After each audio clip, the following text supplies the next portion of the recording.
terima kasih kepada Ustadz Yuda yang sudah memaparkan materinya. Kemudian selanjutnya kita akan simak materi yang kedua yang akan disampaikan oleh Ibu Dr. Yuli Aslamawati, MPD Psikolog, yang akan menyampaikan materi tentang pelayanan prima. Kepada Ibu Dr. Yuli Aslamawati kami persilahkan.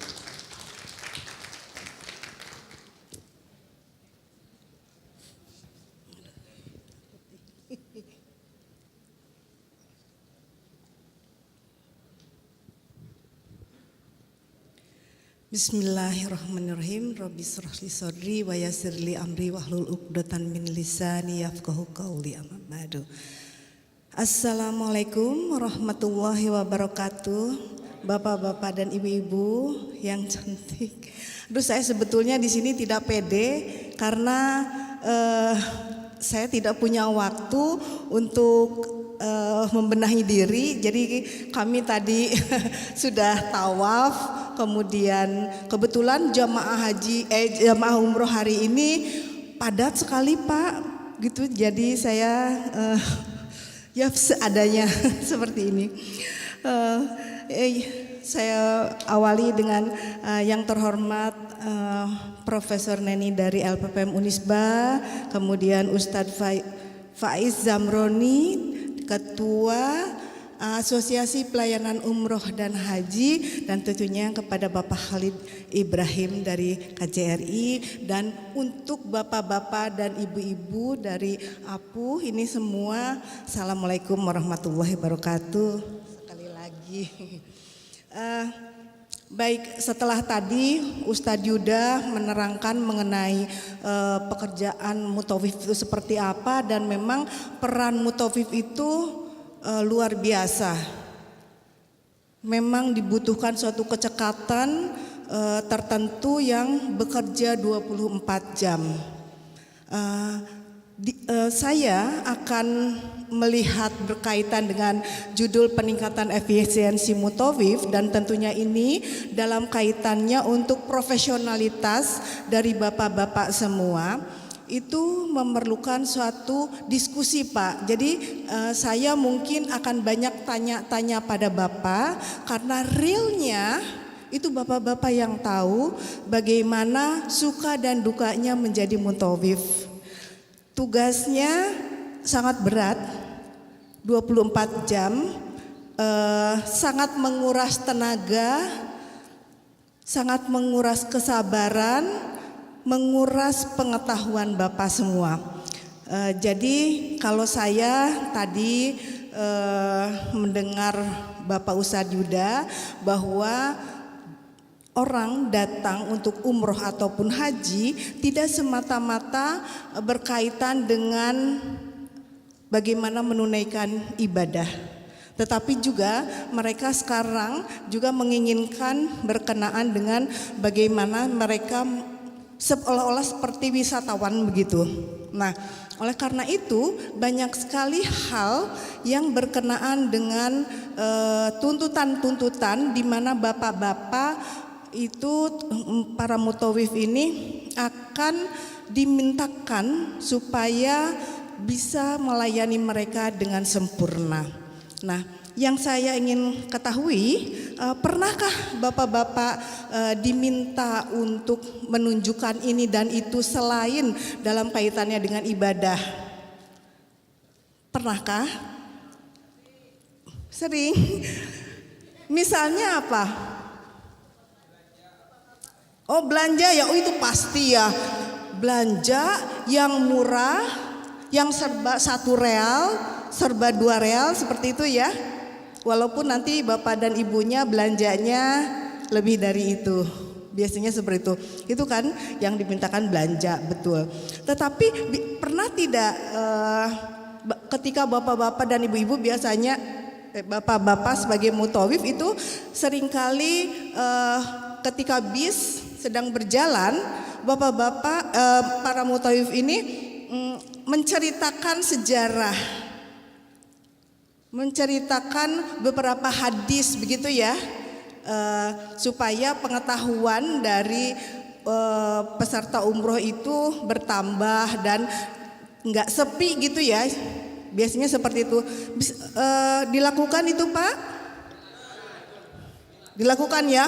Betul kan seperti itu. Nah, yang ingin saya ketahui adalah pernah tidak Bapak Mutawif ini menemukan satu keadaan di mana mungkin sedang bercerita mengenai hadis, bagaimana Rasulullah atau bagaimana yang lainnya lah, kemudian ada sanggahan. Pernah? Ya, ya betul.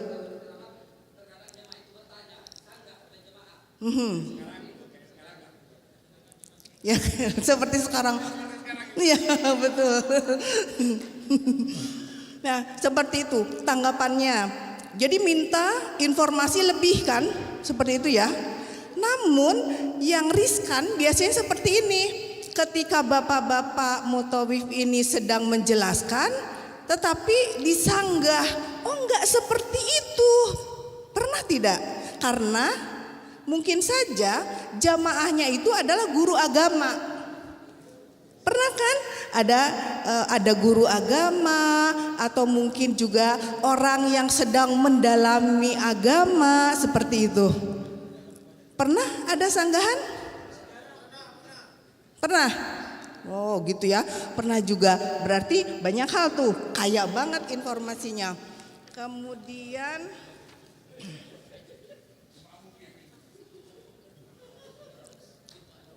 apa ya?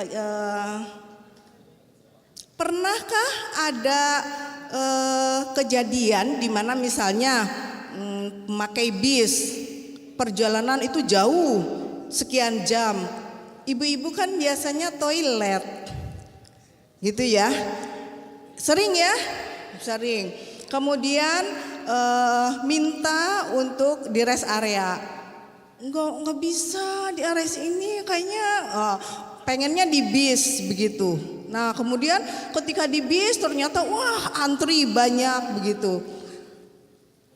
Aduh gimana ya Pak Ustadz ya udah gak kuat nih. Nah itu ada juga kan biasanya terjadi. Banyak ya seperti itu ya, itu memang biasa. Apalagi nanti kalau udah mau pulang ini overweight, karena kan tadi ceritanya belanja ini, belanja itu. Nah solusinya gimana? Bisakah dikirimkan ke Indonesia? Itu kan pekerjaan lagi gitu ya. Jadi itu kondisinya seperti itu. Iya beranak pinak ya, beranak pinak. Atau Pak Ustadz, di mana ya bisa beli koper yang murah, yang bagus, yang ya yang begitu. Kemudian Bapak Ibu harus pakai name tag gitu ya. Terus name tagnya hilang, talinya ada tapi justru informasinya copot, hilang, gitu ya. Seperti itu mungkin ketika tawaf berdesak-desakan atau apa. Nah itu adalah keadaan-keadaan suka dan dukanya dari para mutawif.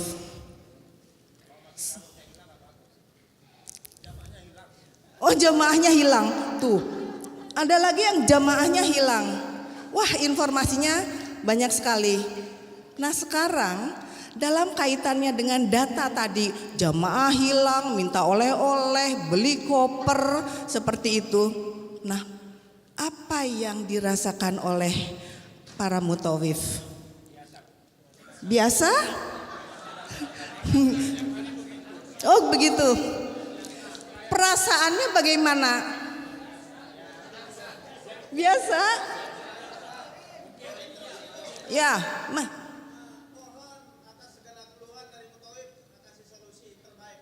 ya, saya inginnya memberikan solusi itu. Ya, sabar Pak, sabar.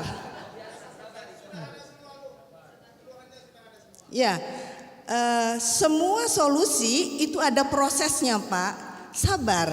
Nah sebagai mutawif harus sabar gitu ya. Nah inilah yang akan saya antarkan berkaitan dengan pelayanan prima. Jadi saya mau masuk pada satu paradigma ilmu begitu ya Pak ya, tapi implementasinya di Bapak. Jadi keberhasilannya nih Bapak. Oleh karena itu saya minta tadi berkenaan dengan interaksi. Jadi saya tidak mungkin memberikan sesuatu cara solusi tanpa saya tahu permasalahan. Jadi saya harus tahu permasalahannya apa. Baik, ketika permasalahan-permasalahan orang hilang, name tag hilang, beli ini, beli itu, ada yang sakit dan segala macam. Perasaan Bapak seperti apa? Para mutawif, sebagai manusia kita dibekali akal dan juga perasaan. Kita tidak mungkin menafikan diri bahwa enggak, biasa-biasa saja. Yang biasa itu seperti apa?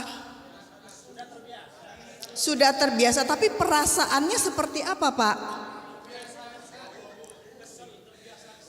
Kesel. Bagus, manusiawi, Pak. Kita sebagai manusiawi kesal. Oh gitu ya. Nah, oke. Kesel di-share itu untuk reduksi emosi, begitu ya. Nah, ada lagi yang lain? Ada perasaan marah? Banyak. Ada ya? Ya. Iya betul. Iya betul. Seperti itu. Nah, jadi pada kesel, pada marah, tapi harus dipendam perasaan karena tetap harus berlaku sopan, karena tetap harus santun, begitu. Nah, itu adalah suatu keadaan-keadaan tertentu yang sangat manusiawi. Namun demikian, kadang-kadang begini, kita merasakan satu perasaan nggak enak ya, ada sesuatu yang nggak enak. Apakah saya marah? Apakah saya kesal? Apakah saya sebetulnya sedih? Ataukah saya kecewa? Nggak tahu. Pokoknya inginnya marah aja. Nah, marah tidak menjadi efektif ketika kita tidak tahu sebetulnya apa yang terjadi pada kita. Nah, dalam kaitannya ini solusinya. Saya pakai pemikirannya ada David Goleman. Jadul bukunya itu tahun 1999, tapi diperbaharui terus, ada revisinya seperti itu bukunya. Jadi hebat. Beliau memiliki pandangan, jadi artinya kalau ada ceritanya sedikit, beliau itu dulu ketika SD itu punya temen, ada dua yang diceritakan, satu laki-laki, satu perempuan. Yang perempuan ini adalah anak yang rajin, juara kelas terus, sampai akhirnya juara sesekolah gitu, kesayangan bu guru, pak guru. Yang satu lagi pinter enggak, biasa aja gitu ya. Malahan kadang-kadang suka godain teman-teman, kadang-kadang suka bolos, kadang-kadang pokoknya berulah deh, sehingga orang bilang dia anak nakal. Lama nggak ketemu, ternyata ketika bertemu dia tanya pada teman perempuannya, kamu kerja di mana? Ternyata dia kerja sebagai kasir di suatu perusahaan yang besar begitu. Selidik punya selidik, ternyata perusahaan yang besar itu adalah milik temannya yang laki-laki tadi yang gak pinter. Nah, kenapa kok bisa seperti itu? Orang biasanya berpikir begini, orang pinter itu adalah orang yang sukses. Tapi kan Allah Subhanahu wa taala itu sangat adil, menempatkan sesuatu pada tempatnya secara proporsional kan. Ternyata yang membuat dia berhasil adalah kehebatannya, bagaimana dia menjalin hubungan dengan orang lain, bagaimana dia mengelola. Tapi biasa saya berdiri Pak, karena saya pengajar. Takut cepat turun. Turun apa? Kalau tidak duduk cepat turun. Turun. Aduh.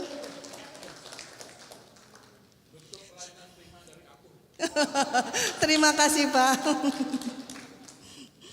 Iya, jadi ternyata tadi temennya yang nakal tadi itu tuh punya kemampuan komunikasi yang baik. Karena kan kalau yang nakal itu mungkin juga berkenaan dengan sanksi dari bu guru, teman-teman kesel dan sebagainya. Tapi dia mencari cara bagaimana supaya dalam keadaan aman begitu, sehingga dia pinter bernegosiasi, terlatih untuk introspeksi diri, kesalahannya itu di mana, seperti itu, sehingga dia itu berkembang. Jadi human relationnya, relasi dengan orang lain, hubungannya itu menjadi bagus, begitu. Begitu. Nah, sehingga dari hal ini yang disimpulkan oleh Daniel Goleman itu, ternyata yang membuat seseorang sukses tidak semata-mata berkaitan dengan kecerdasan intelektual. Jadi yang penting adalah kecerdasan intelektual itu adalah hanya tiket, dalam arti kata ya rata-rata saja sudah cukup. Jadi kita kadang-kadang kan kita, kenapa sih aku nggak pinter, aku sebel gitu sama diriku sendiri karena aku kan nggak pinter gitu. Pinter itu berkaitan dengan hal genetik dan ada juga faktor lingkungan gitu. Jadi ada masalah nutrisi, stimulasi dari lingkungan, seperti itu. Kan setiap orang berbeda-beda gitu. Nah, tetapi ketika berkaitan dengan kecerdasan emosi, itu adalah suatu hal yang 99% itu berkaitan dengan bagaimana dia mampu mengasah diri. Jadi menerima diri sendiri, menerima keadaan diri, berdamai dengan keadaan diri, itu merupakan pintunya. Oke, saya nggak pinter, kemudian saya harus apa? Oh, saya harus tanya. Kalau tanya nanti dibilangnya bodoh dong saya. Ya nggak masalah, karena saya belum pinter pada saat ini. Itu memerlukan keberanian bapak-bapak mutawif. Kan kita seringkali malu ya, gengsi, nggak mau bertanya, sehingga ketika itu kita tidak berkembang. Dan kadang-kadang kalau kita bertanya itu tuh ada teman yang melecehkan. Kita itu dibekali oleh Allah Subhanahu wa taala sebagai seseorang yang sangat peka. Sebetulnya kita tuh cerdas. Kita tahu bagaimana orang marah, bagaimana orang gak suka pada kita. Atau kebalikan, kita tahu ada orang yang suka sama kita, ada orang yang menghargai kita. Itu dari ekspresi wajah, dari gestur tubuh, seperti itu. Nah, banyak orang yang tidak menggunakan pengetahuan itu. Seringkali orang langsung saja menyatakan bahwa ya dia marah, aku gak suka, ya sudah aku juga gak suka gitu. Tapi tidak diselesaikan. Nah, dalam kaitannya dengan ini, untuk pelayanan prima saya meminjam pengetahuan teori dari Daniel Goleman itu. Jadi di sini yang pertama kita harus mengenal emosi diri. Jadi saya sedang apa? Saya inginnya marah, tapi marah itu sebetulnya karena apa? Nah, jadi kita harus kenal emosi diri. Nah, seringkali orang awam menyatakan kalau yang namanya emosi adalah marah. Padahal emosi itu tidak selalu marah. Senang, bahagia, kemudian cemas tadi ya, kemudian juga kesel, sedih, itu adalah emosi. Nah, jadi kalau misalnya saya lagi senang, itu senangnya karena apa ya? Nggak tahu sih, pokoknya rasanya lagi senang aja. Nggak bisa, kita harus tahu sebetulnya saya sedang dalam posisi apa. Orang banyak menyatakan ketika kita marah kita tidak boleh mengambil keputusan. Betul ya bapak-bapak mutawif ya? Nah, padahal bapak-bapak mutawif selalu diminta untuk mengambil keputusan. Jadi boleh nggak marah? Boleh, tetapi pada tempatnya dan proporsional. Tadi ada bapak yang menyatakan, wah setelah kesel gini, terus langsung nge-WA ke grup gitu. Gitu ya? Itu adalah solusi yang TOP BGT. Bagus. Top banget. Dalam arti kata gini, itu emosi yang tadi itu memerlukan penyaluran. Tetapi salurannya tidak pada jamaah. Tapi salurannya emosi itu disalurkan tetap, tapi pada teman yang lain yang bisa merasakan keadaan saya gitu. Nah, itu adalah suatu hal yang bagus. Jadi ada cara-cara tertentu bagaimana keadaan emosi kita salurkan. Jadi harus adil menempatkan sesuatu pada tempatnya. Begitu. Wow.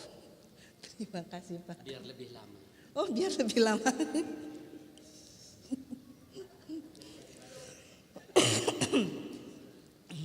Terima kasih. Nah, kemudian dari situ, jadi kita tadi kelola ya. Jadi emosi itu adalah suatu hal yang manusiawi. Setiap orang punya emosi itu. Bahkan Nabi pun memiliki emosi itu. Bapak-bapak mutawif lebih tahu mengenai hadis dan cerita-cerita mengenai Nabi. Nabi pernah takut, begitu kan ya? Minta diselimutin pada Khadijah.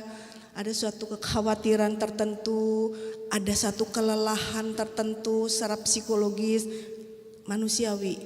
Bahkan Nabi pun, apalagi kita punya perasaan itu. Kita tidak boleh menafikan, saya emang enggak ada, baik-baik saja, nggak bisa.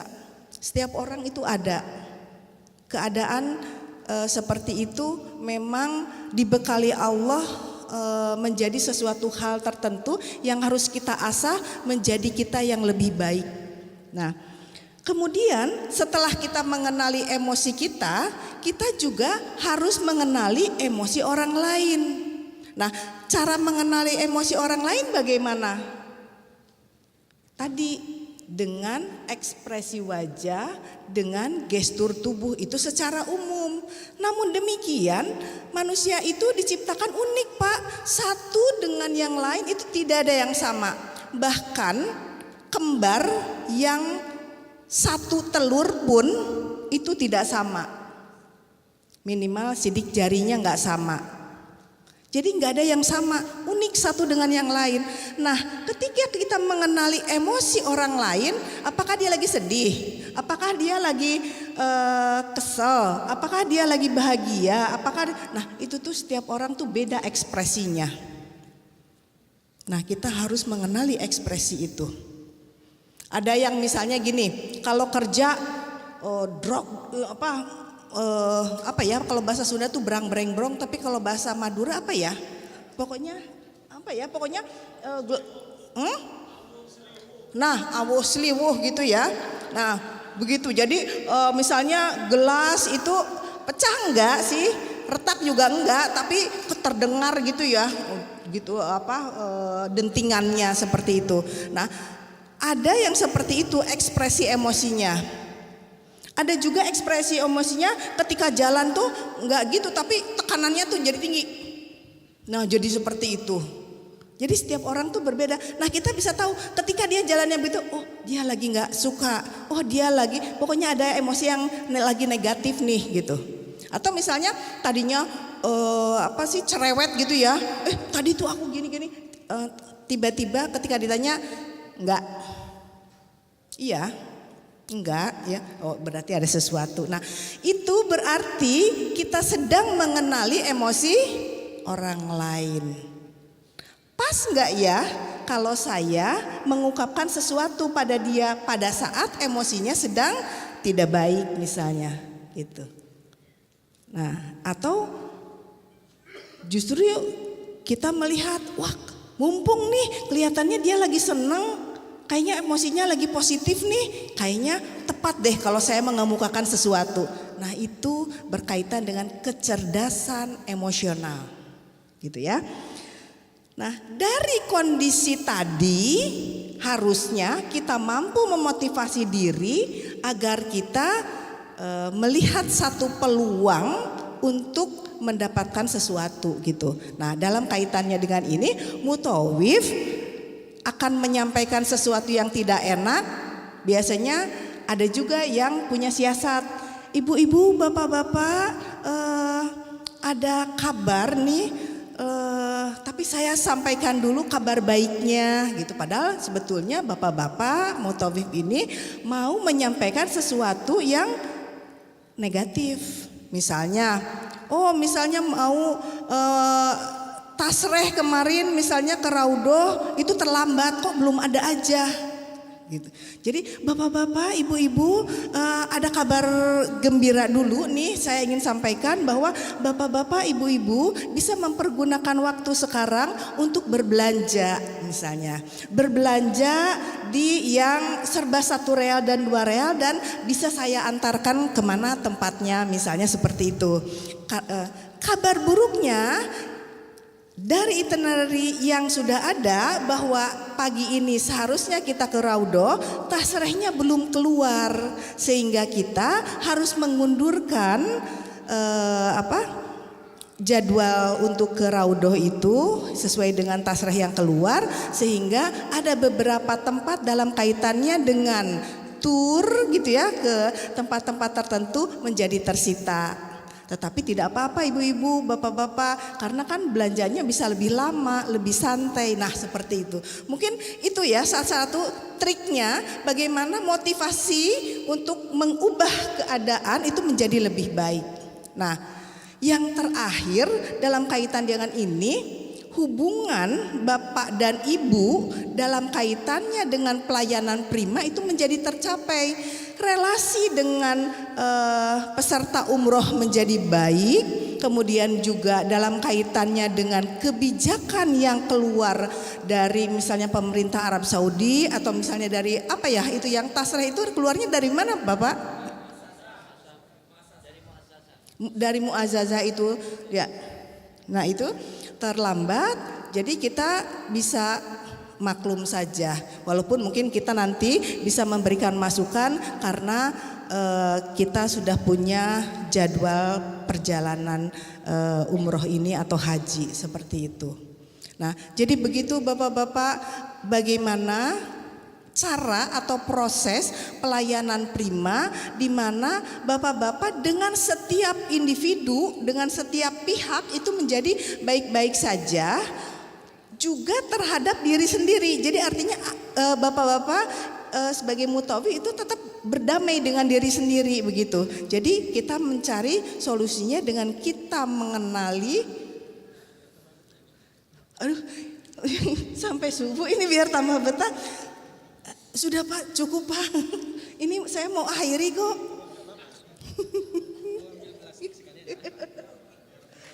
Saya mau akhiri. Sudah Pak, ini sudah malam. Ditambah 30 menit.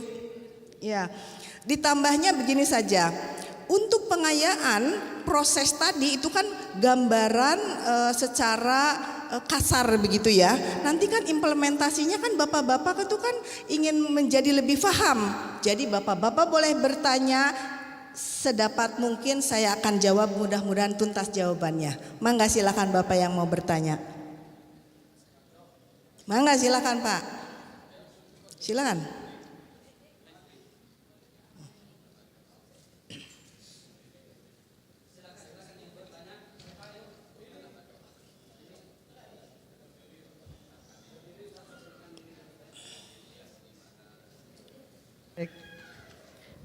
Assalamualaikum warahmatullahi wabarakatuh. Waalaikumsalam warahmatullahi wabarakatuh. Perkenalkan, nama saya Muhammad Farul Razi dari Taibiyah, Mekah.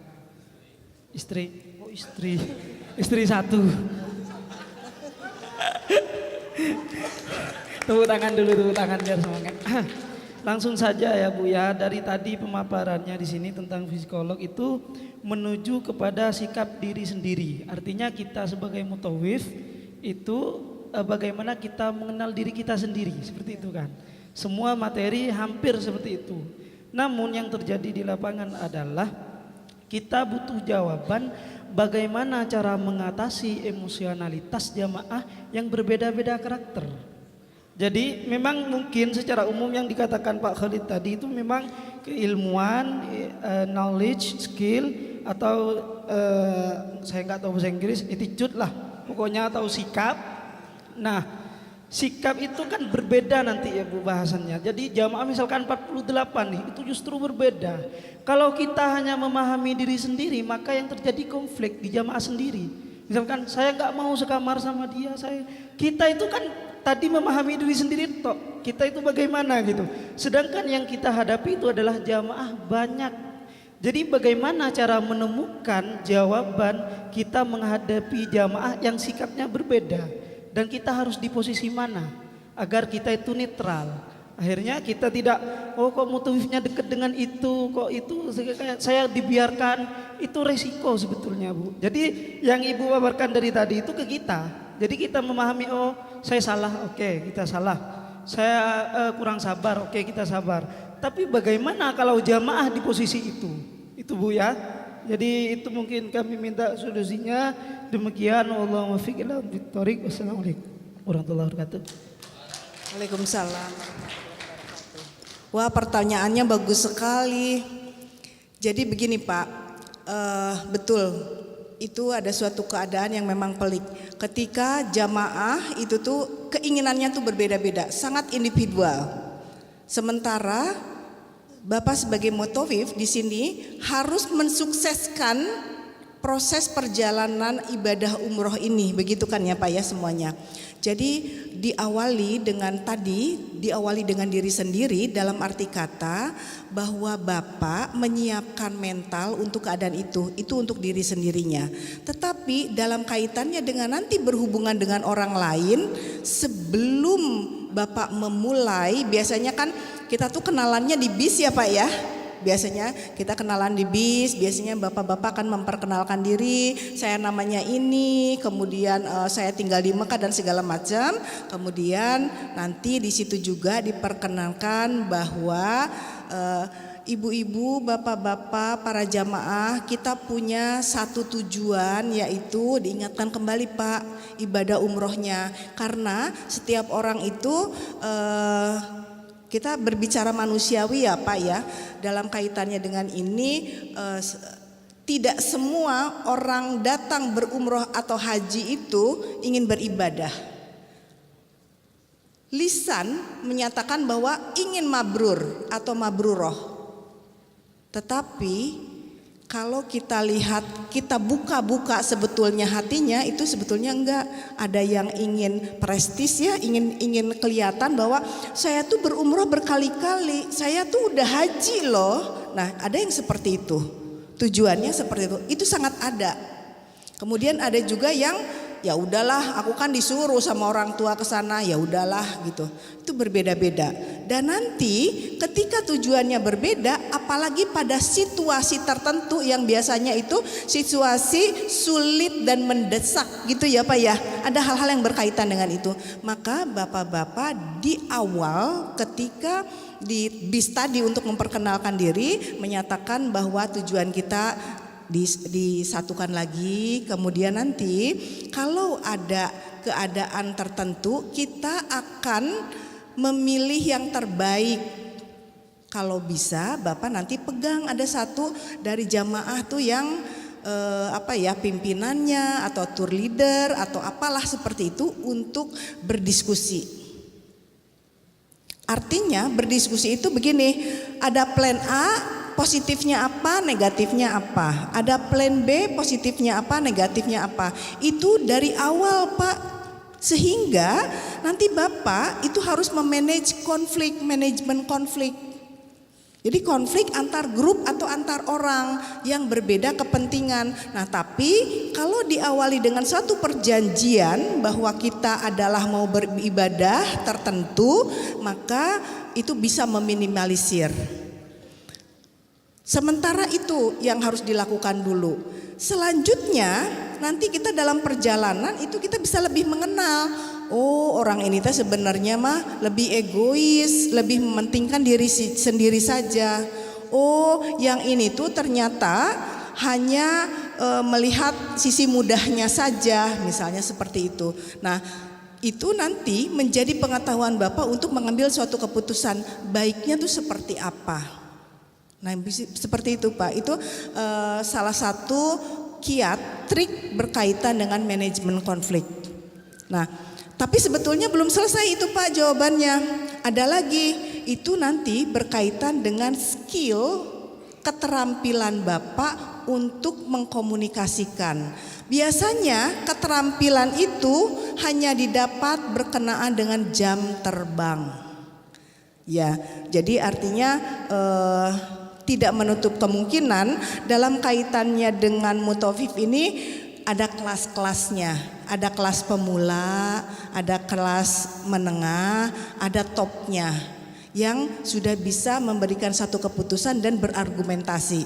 Nah, akan lebih bagus Apuh ini memiliki satu ajang diskusi yang khusus, mungkin rutin, reguler begitu, untuk sharing pengalaman. Sehingga yang tadi, yang kelas pertama, yang awal itu bisa belajar minimal dari mendengarkan dulu.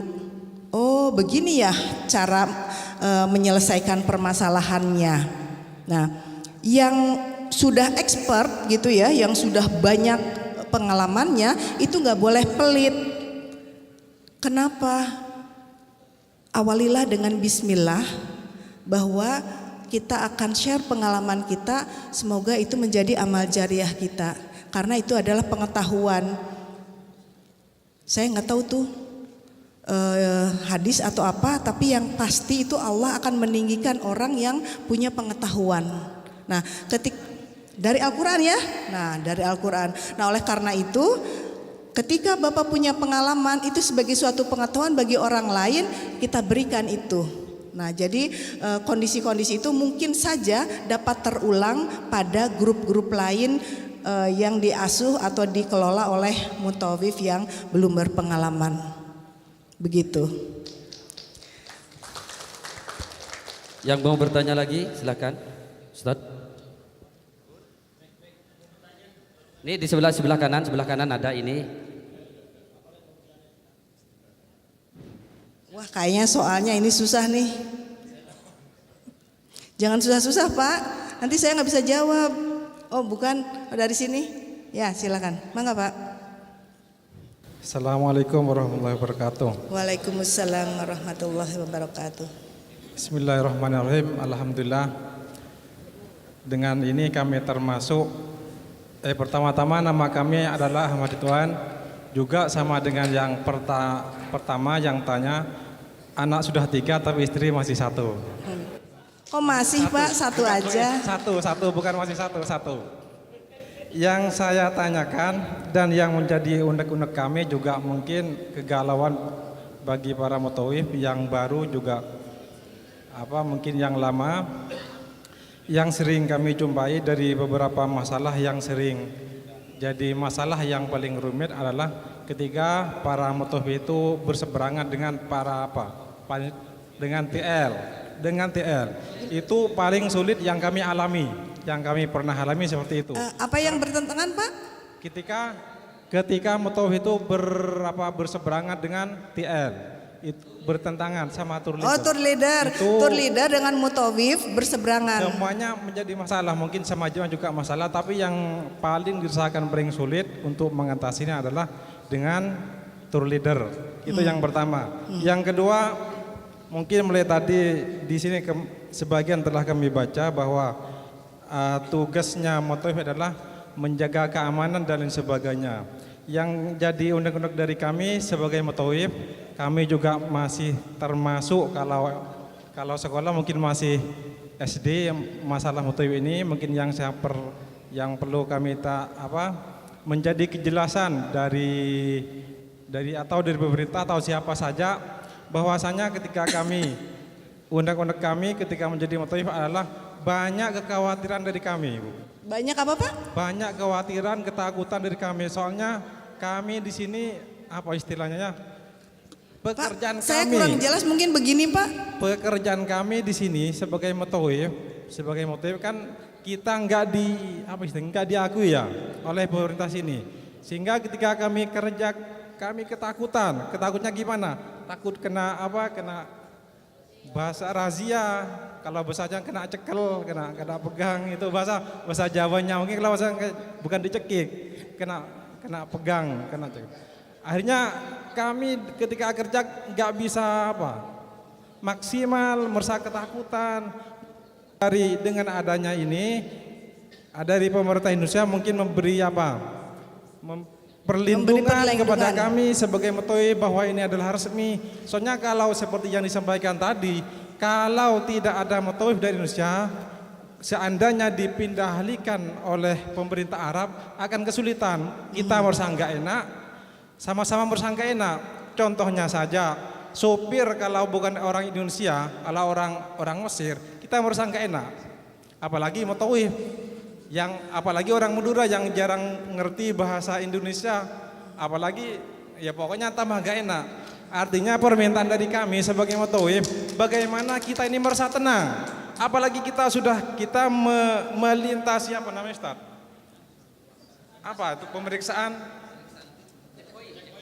Ya, itu kita merasa ketakutan melewati itu. Banyak yang baca Saddamin itu di surat Yasin itu. Itu baca itu takut kena tangkap sama polisi sini. Mungkin dengan adanya ini, Ibu menjadi perantara dari kami, kegalauan dari para Mutowi supaya kami diresmikan dari pemerintah kayak haji. Maaf ya, saya belum, bahasa kami mungkin kurang, yang penting bisa dimengerti dulu.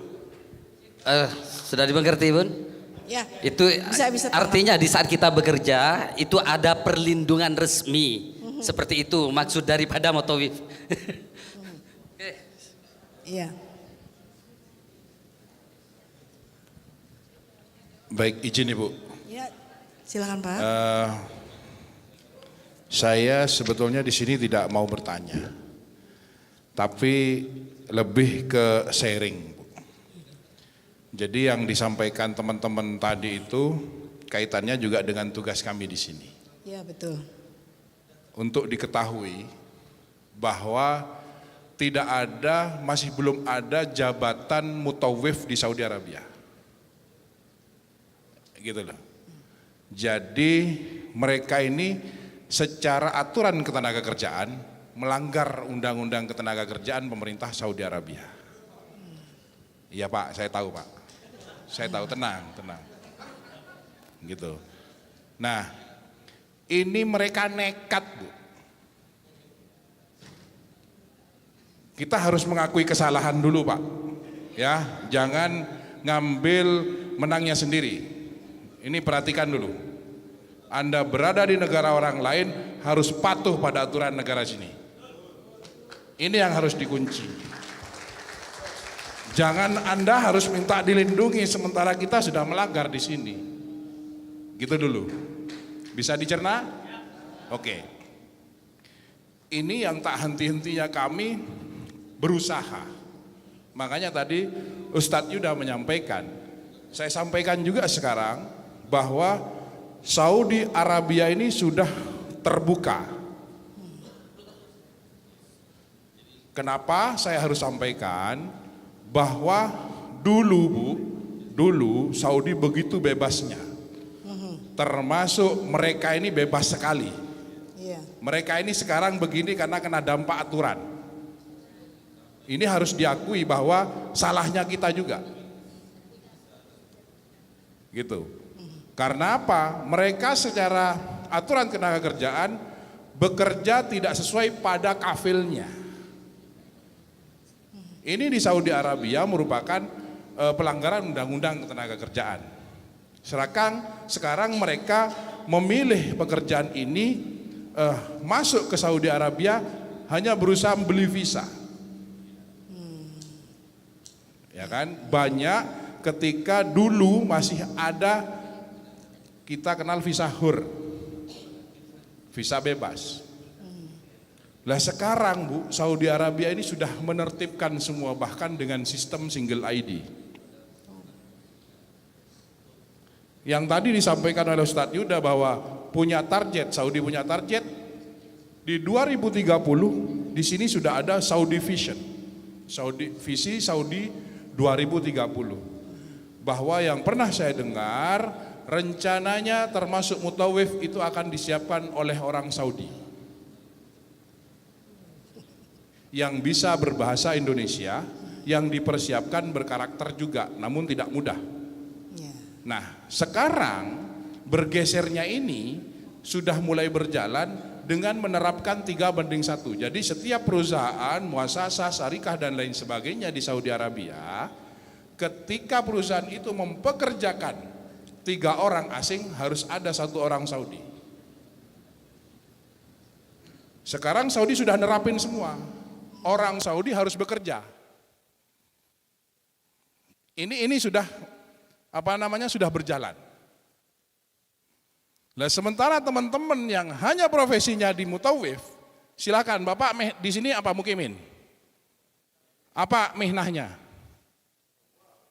Hah? Enggak Bapak. Apa? Nah, itu Bu. Mihnahnya dia pengembala. Gitu. Jadi di sini memang masih belum ada jabatan yang khusus untuk mutawif. Gitu loh. Karena memang hal ini makanya sekarang Saudi sudah menggali pendapatan dari sektor pariwisata. Sektor pariwisata yang disiapkan yang sudah pasti tidak akan habis di Saudi adalah 2 kota suci. Madinah dan Mekah. Ketika sekarang misalkan ada pembongkaran, ini dipersiapkan untuk memperluas pengembangan pariwisata. Karena apa? Dari dua kota suci ini pemerintah sudah mempersiapkan mendatangkan jemaah sebanyak-banyaknya. Ketika mendatangkan jemaah sebanyak-banyaknya, pasti harus mempersiapkan fasilitas-fasilitasnya, salah satunya hotel. Ya kan? Nah, ketika jemaah banyak, kalau saya masih optimis, buat rekan-rekan sekalian, kalau saya masih optimis Pak, mutawif Anda sebagai mutawif itu masih akan terus bekerja, itu saya masih optimis. Jangan khawatir, ini kenapa saya optimis. Kenapa saya optimis? Di catatan KJRI yang pernah saya baca, 1 tahun jemaah Indonesia umroh itu Pak, Bu, 2 juta. Kurang lebih seperti itu. Ya, sekarang dari 2 juta, khusus Indonesia saja. Teman-teman di sini Bu, bukan hanya melayani Indonesia saja, Malaysia pun ada, apalagi saat haji. Gitu. Jadi Anda jangan berkecil hati Pak, seperti tadi yang Ibu sampaikan, ini karena jam terbang aja mungkin masih belum seperti yang lain. Yang diem ini Pak, saking banyaknya Pak ini sudah. Ya kan? Nah ini diem-diem Bu. Mereka ini sudah saya analisa semua Bu, mohon izin. Jadi saya ke mereka belak-belakan. Anda di sini salah. Ketika salah, ya itu yang tadi disampaikan. Jadi mereka ini Bu, dilema. Bekerja sebagai mutawif, 1, ketika datang jemaah, apakah kesepakatan ini sudah betul-betul sudah tersampaikan semuanya. Ketika mungkin tawaran travel yang di Indonesia demikian, sampai di sini berbeda misalkan. TL dan mutawif tadi sering berseberangan katanya. Jadi TL ini kan hanya leadernya yang dari Indonesia, ya kan? arahannya dari travel yang di Indonesia demikian. Ketika sampai di sini yang bersepakat bukan TL, Bu. Pimpinan travel yang di sana kan, yang di Indonesia dengan Mutawif katakanlah. Kan seperti itu. Ini apakah sudah sinkron? Si Mutawif ini kan ditugaskan juga. Ya kan? Itu yang pertama. Yang kedua, ketika banyak keinginan dari jemaah yang di luar schedule. Ini fakta.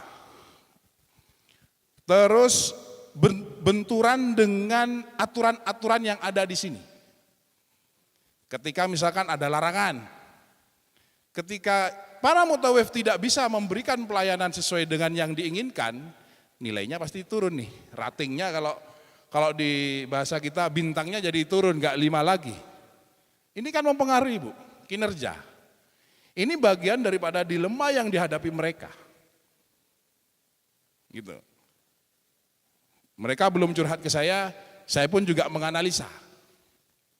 Makanya barangkali Bu ini mohon izin Ibu, mohon izin dengan sangat saya atas nama Apuh, seandainya Ibu berkenan, kami berharap izin Pak Ketua, saya memohon kepada Ibu Dr. Yuli, ketika saat ini kami sudah merasakan punya orang tua seperti Ibu, kami sudah anggap orang tua. Jadi bagi kami, Bu, siapapun yang memberikan ilmu itu sudah kami anggap guru. Ini didikan dari para orang tua kami di Madura. Saya kebetulan juga dari Madura. Jangankan ilmu yang sudah disampaikan Ibu tadi, banyak sekali yang kami rasakan manfaatnya. Mohon perkenan Ibu atas seizin Pak Ketua, kami ingin jadikan Ibu konsultan psikologi kami.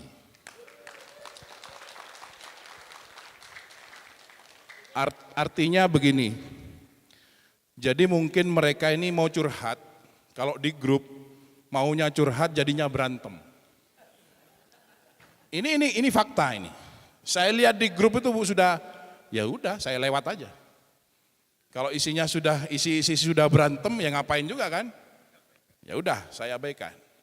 Nah, mumpung ada momen yang baik ini, saya mohon secara pribadi dan atas nama Apuh, mohon perkenan Ibu juga bisa mengkonseling kami, Bu. Artinya mungkin ketika kami di beberapa waktu yang akan datang akan sering melakukan konsultasi, kalaupun memang berkenan nanti kita menyesuaikan waktu bagaimana seandainya kita dengan media Zoom kita bisa lakukan kegiatan terbuka.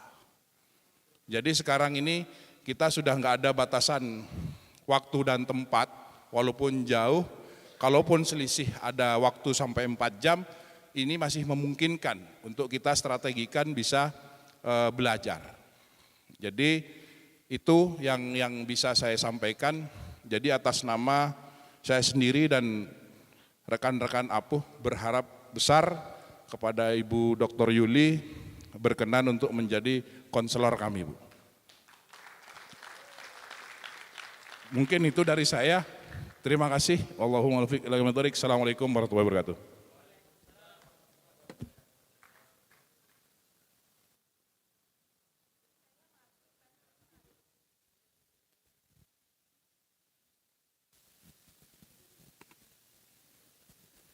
Ya, Pak nampaknya sudah banyak terjawab ya. Namun demikian yang tetap saya akan permisi Pak untuk menjawab pertanyaan bagaimana dengan tour leader ya Pak ya. Mungkin berbeda tadi sebetulnya sudah dijelaskan. Namun demikian mungkin Bapak bisa lebih tadi Pak berkaitan dengan melatih diri skill untuk komunikasi. Karena nanti ada win-win solution Pak. Jadi artinya ada juga dalam psikologi itu tuh penyelesaian konflik tetapi ada menang kalah. Tetapi itu merupakan bukan suatu hal yang sifatnya kontinum begitu, tetapi merupakan suatu hal yang bisa diupayakan menang-menang Pak. Gitu. Dalam arti kata Bapak merasa tujuannya bisa tercapai dan tour leader juga bisa tercapai tujuannya dengan dikomunikasikan gitu. Jadi komunikasi itu merupakan suatu hal yang sangat penting, tetapi komunikasi yang baik itu yang efektif adalah berkenaan dengan tadi tuh skill tadi Pak. Tapi begini, dalam kaitannya dengan skill itu semuanya itu berjalan secara sunnatullah. Jadi ada prosesnya. Jadi nggak bisa tiba-tiba bisa aja gitu. Itu tuh nggak bisa. Itu tuh adalah bertahap. Satu tahap seperti itu. Jadi harus sabar untuk menjalani suatu proses gitu Pak. Syaratnya tadi adalah keterbukaan kita dan kita mampu untuk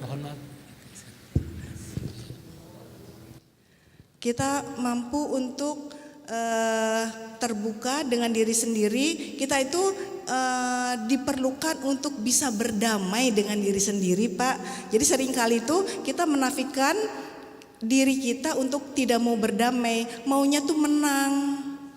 Tapi kan kalau seperti itu, menang itu tidak berarti masalah selesai. Nah kalau ingin masalah selesai berarti harus menang-menang gitu. Tetapi untuk menang-menang syaratnya adalah adanya suatu komunikasi dan keterbukaan. Dan tentunya dalam kaitan dengan dirinya mau terbuka, begitu Pak.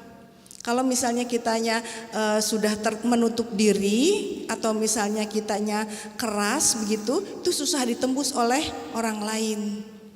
Gitu Pak. Mungkin itu dulu ya Pak ya.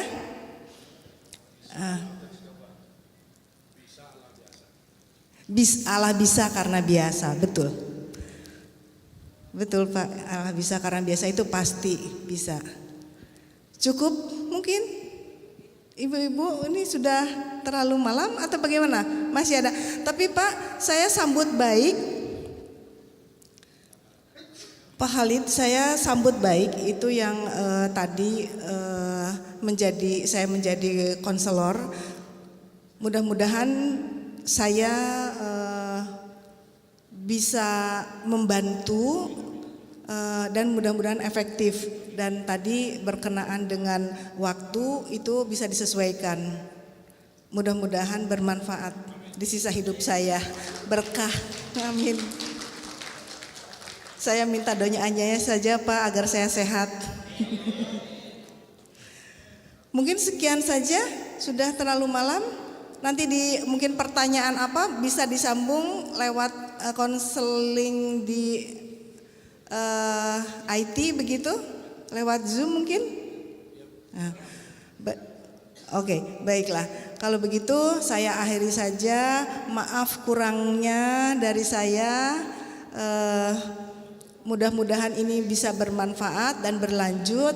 Saya tutup dengan wassalamualaikum warahmatullahi wabarakatuh.